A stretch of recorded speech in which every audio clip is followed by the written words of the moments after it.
Alright, kasama ulit natin Suzuki Bergman. Nag-change oil tayo ngayon. And meron tayong tips. Ayan, based sa ating experience. So ayan, nag-change oil tayo. And napansin ko dito. Ayan.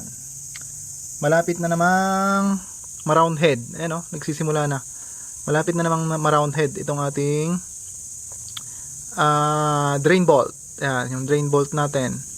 Kasi nga, ito. Ang ginagamit ko kasi, itong tools na number 17. Ayan, number 17 na ito. Close range siya, pero 12 sides. Dodecagon, 12 sides. Okay? 12 sides, kung polygon ito, 12 sides. Dodecagon, ang tawag diyan. Pero kung ilalagay kasi natin, ayan. Ayan o. Ayan. Makikita nyo, oo, na-handle niya, pero doon sa gitna mismo ng side, ayan, doon sa gitna ng side na yan, merong butas. Kasi nga, itong drain bolt natin, hexagon lang ito.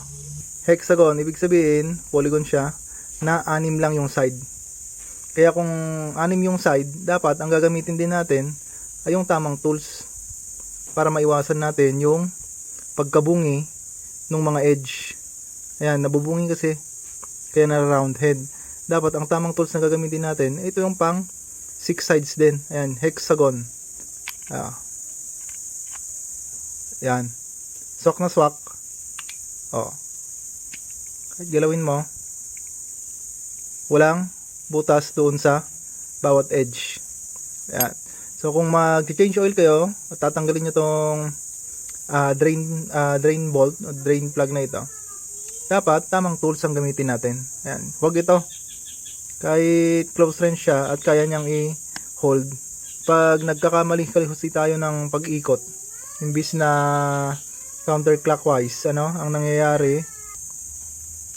Ayan, so ito ang advice natin sa mga nagdi-DIY, Gumamit kayo ng tamang tools para tumagal itong ating drain bolt. Ayan, para hindi siya ma-round head.